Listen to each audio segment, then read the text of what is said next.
السلام عليكم ورحمة الله وبركاته دمان قيارته soo dhawaada barnaamijkeena maanta insha Allah taala waxaan ku eegi doonaa labo qodob oo ka soo baxay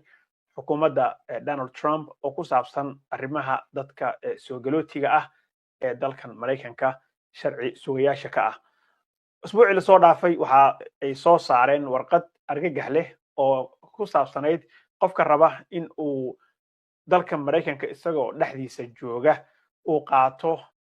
green card ama deganaanshaha rasmiga ah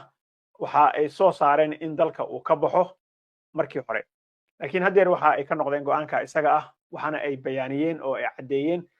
dadka ay rabaan in dalka ka baxaan iyo dadka ay rabaan in ay dalka gudihiisa ay ka qaataan green cardka haddaba dadka green cardka sida ay u sheegeen iyaga waxa weeye dadka ay rabaan in green cardka dalka gudihiisa ka qaataan ba waxa ku jira dadka viisaha ku jooga oo ama shaqaalaha ah sida dadka faraha badan oo dalka dibadiisa laga soo hayrgareeyo iyo dadka maaragtay dalkan intay yimaadeen viisihii uu ka dhacay ama qof derbi ka bood ahaa oo kale oo qof American ah intuu guursaday rabay inuu green card ama kaarka deganaanshaha rasmiga ah uu ku qaato barnaamijkaas marka waxa ay bilaabeen ama sida ay asbuuci la soo dhaafayba ay u sheegeen waxay bilaabeen in ay yiraahdaan dadka waa in dalkooda ay ku noqdaan ayna ka soo apply gareeyaan green cardka safaaradaha dalka dibadiisa ah arrinkii isaga ahaa oo la isku qabsaday waxaana ka hortagay looyaro fara badan waxaa sidoo kale dadka u dhaqdhaqaaqa arrimaha soo galootiga ee immigrationka ayaa iyagana waxa ay ka qabteen shaqo aad iyo aad u fiican waxaa dhacday marka in maadaama dadkaasi ay aad uga doodeen oo immigration advocates dadka la yidhaahdo ay aad uga doodeen oo walaac badan laga muujiyey kambaniye fara badan oo waaweyn oo dalkan Mareykanka joogana ay iyagana walaac ka muujiyeen in dadka laga bixiyo dalka oo ay ka soo apply gareeyaan applicationka ay ka soo buuxsadaan dalalkoodii oo ujeedkeeda uu ahaa markii horeba Donald Trump iyo xirtiisa in dadkaasi intay dalka ka bixiyaan geeyaan dalkoodii hadhowna ay u fududaato in immigration officerka ay u fududaato inuu go'aan ka gaari karo marka uu safaaradda uu joogo dalka dibadiisa ah arrinkii isaga ahaa walaacaas markuu imaaday faraha badan dad fara badan inay ka hor yimaadeen oo baa waxaa dhacday in Donald Trump iyo xertiisa ay shalay iyo maantaba ay soo kala saaraan warqadahaasna ay ku cad bayaaniyeen dadka ay rabaan inay dalka dibadda uga saaraan iyo dadka ay rabaan in dalka gudihiisa ay ka qaadanayaan haddaba hay'adda USCIS oo iyadoo arrimahan qaabilsan oo applicationada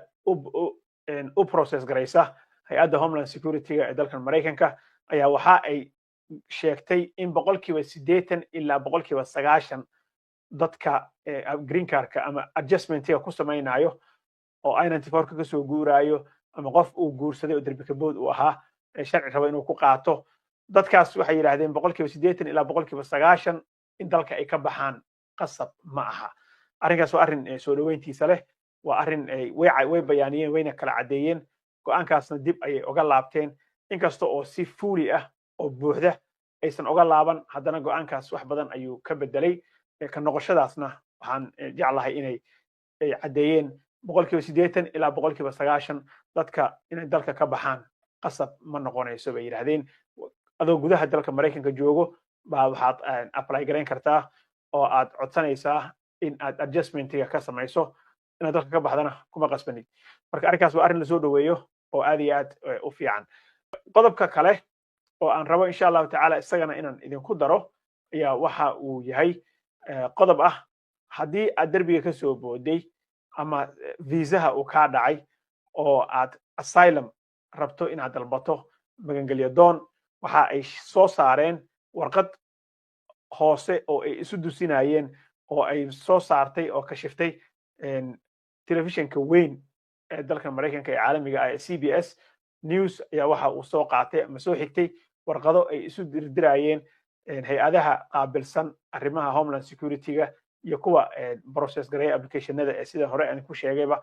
USCIS-ta dadkaas ayaa waxa ay soo saareen warqadaasna waxaa helay leak iyadoo ah oo qash ahaan u helay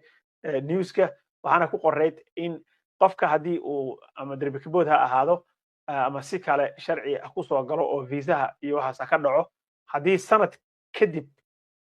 aad buuxsato magangelyo doonnimada ama asylum case-kaaga sanad haddii ay dhaafto waxa ay soo saareen warqadaasna waxa ay ku sheegeen maanta in officerada immigrationka ama kuwa process garaynayo oo marka applicationka aad buuxsato asylumka waxa applicationka badanaa gacanta ku dhiga immigration officer isaga process garaya oo applicationadaas waxa ay u siinayaan awood marka in officeradaasi ay rejection siini karaan oo diidmo qayaxan ay saari karaan applicationada sanad kadib la soo buuxiyo arrinkaas dhibaatadiisa iyo caqabadiisu leeyahay haddii aad sanad ay kula dhaafto oo aad buuxsato asylum ama magangelyo doonnimo waxa loo ogolaaday in officerada ay xaq u leeyihiin awoodna loo siiyey inay applicationkaaga ay rejection saari karaan ama ay diidi karaan marka ay diidaan Trump iyo xertiisa iskuma fiicna waa ogtihiin dadka immigrationka dadka soo galootiga ah oo applicationada buuxsanayo oo rabo dalka Mareykanka inay ku noolaadaan aad bay uga soo horjeedaan Trump iyo kooxdiisa waa aragteen marka waxa ujeedka ay kala yihiin waxa waaye markii hore markaad applicationka soo buuxiso ama sanadka kula dhaafo ama yuusan kula dhaafine waxaa dhici jirtay in immigration judge xaakim maxkamad fadhiya oo qolyahan immigrationka ah baa go'aan ka gaari jiray oo xaakimkaas ayaa go'aan ka qaadan jiray isagaana ama ku diidi jiray ama ku siini jiray laakiin haddeer waxa ay ka shaqaynayaan oo ay maaragtay newska ay soo heleen in dadka sanad kadib buuxsada asylumka marka waa inaad buuxsataa magangelyo doonnimadaada iyo asylum case-kaaga sanad ka hor markaad soo boodo hore inaad ka buuxsato baa ay ku boorinayaan dadka buuxsanashadaas aad buuxsanaysana waxa ay sheegeen sida ogtihiinba haddii xuduudda aad u dhowdahay horaa lagaa celin karaa marka gudaha soo gasho unbaad buuxsan kartaa bay yidhaahdeen asylumkaaga sanad waa inuusan kula dhaafin marka arrinkaa isaga ah wuxuu noqday isagana mid dhaliya buuq kale oo sidii kii hore oo ah dadka dalkaa ka baxaan marka ay green cardka ama deganaanshaha rasmiga ay soo apply garaynayaan dibadda ka soo apply garayaan janiskaas uu aad u yaraa qofka markay dibadda u saaraan officerka jooga safaaradda ayaa go'aanka ka gaari karay haddana waxa ay dhanka kalena qodobkeeni labaad waxa ay rabaan inay sameeyaan qofka haddii sanad ay la dhaafto in uu buuxsado asylumka waxay rabaan in ay isagana reject ay saaraan markay reject kaa saaraan oo ay diidaan codsigaagii la diido waxaa ku bilaabanaya bay yidhaahdeen tarxiilkii deportation proceeding baa ku bilaabanayo in dalka lagaa tarxiilo ayay ka shaqaynayaan iyaga waa ogtihiin sidaan hadda idin sheegayba nimankan kuma falaxsana dadka soo galootiga ah ee dalkan Mareykanka iska dhiibayo marka waxa ujeedka ay ka leeyihiin waxa weeye qofka in officerka oo applicationka hayaba gacanta ku hayay uu go'aan ka gaari karo meeshii maxkamadaha la soo mari lahaa meeshii sharciga iyo aad soo mari lahayd oo immigration judge uu xaq u lahaa in uu ama ku ogolaado ama uu ku diido arrinka isaga naftiisa buuq kaloo dhaliyey qolyaha u dooda dadka soo galootiga ah immigrationka iyo waxyaabahaas ayaa aad uga hadlaayo haddeer hadal haynta ugu faraha badan maanta ereygaas ayuu ka soo baxay marka waxaa la isweydiiyey oo isagana muhiim ah inaad ogaataan aad u baahan tihiin wax exception ah ma jiraa baa la yidhi oo qof laga qalaynayo oo aan sharcigan lagu qaadaynin haddii sanad kadib uu buuxsado jawaabtu waxay noqotay yes waa jiraan dad loo fiirinayo buugga naxariista waxaa ka mid ah carruurta aan waalidka la socon oo isdhiiba xuduuddu ka soo booday waalid lama socon sanad bay dhaaftay carruurtaas iyada ah unaccompanied minor baa la yidhaahdaa iyaga sharcigan ma qabanayo oo sanadka ka badan haddaad buuxsato oo la diidayo ama rejectionka la siinayo waxaa kale oo ay sheegeen qofka haddii uu xaalad caafimaad dalka Mareykanka uu u imaaday viisaha uu ka dhacay sanad ka badan uu u joogay ama isbitaalba uu ku jiray isagana exception ayaa la siiyey marka sharci kasto oo ay soo saaraan waxaa arkaysaa in ay exception raacinayaan oo ay leeyihiin qoladan haddii sidan dhibtan ay jirto waa lagaa fuutinaya waa lagaa qalaynaya haddii dhibtan ay jirto waa lagaa qalaynaya haddii dhibtan jirto marka waxyaabo waxaa jiro lawyer haddii waxay yidhaahdeen qodobka saddexaad aan ka hilmaamay qodobka saddexaadna wuxuu noqday haddii aad hesho lawyerka uu kugu xumaado oo lawyer xun intaad qabsato waktigii sanadka ahaa uu kula dhaafo asagana qiil baad leedahay oo exception baad leedahay so bad counsel baa la yidhahdaa haddii lawyerkaaga uu xun yahay oo lawyerkii waktigii intuu kaa mirmeeriyo sanad ay kula dhaafto ayadana excuse baad leedahay oo dadka loo diidaayo automatically rejectionka la siinaayo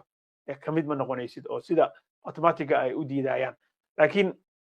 ujeedka ay ka leeyihiin baa wuxuu yahay dadka gadaal ka soo apply gareeya asylumka magangelidoonnimada iyada oo sanad ay dhaaftay waxa ay ka cararayaan waxa waye dad intay derbiga ka soo boodeen iska dhudhuumanayay waxba application aan buuxsanin waa dambe helay qof ay guursadaan oo kale laakiin wax horay oo contacti ah aan la yeelanin qof immigration ah haddii marka arrinka sidaas uu u dhaco oo sanadkii ay kula dhaafto viisaha intuu kaa dhaco student aad tahay arday haddaad tahay oo viisaha uu kaa dhaco sanad ay kula dhaafto haddaad asylum apply garayso waxay rabaan inay u fududeeyaan oo maxkamadihii iyo howlihii iyo sharcigii ay u gooyaan oo ay dadka ku dhibaateeyaan halkaas qolyahan Trump iyo kooxdiisa marka arrinkaas isaga ah ayaa jiro dadka waxa warka wanaagsan ah in qofka raba in uu adjustment sameeyo oo applicationka buuxsado green cardka oo permanent residencyga in 80% ilaa 90% dadka inay dalka ka baxaan sidii ay u qoreen markii hore aysan u dhici doonin oo ay sheegeen in dadkaas booga naxariista iyaga naftooda loo fiirin doono oo aysan dalka inay ka baxaan oo Soomaaliya oo kale ama Kenya oo kale ay ka soo apply gareeyaan aysan qasab ku ahayn marka arrinkaas waan soo dhaweynaynaa laakiin arrinkan dambe oo ah hadda sanad kadib buuxsato asylumka waa lagu diidayaa immigration officerka ama qofka applicationka gacanta ku haya awood u leh in uu diido arrinkaaga taasna waa arrin kale oo isagana cabsideeda leh marka insha Allah tacaala labadaas qodob oo ku saabsan arrimaha soo galootiga ayaan hadduu ilaahay idmo caawa kusoo koobaynaa waa mahadsantihiin asxaabta igala soo qayb gashay live-ka wassalaamu calaykum waraxmatullaahi wabarakaatuh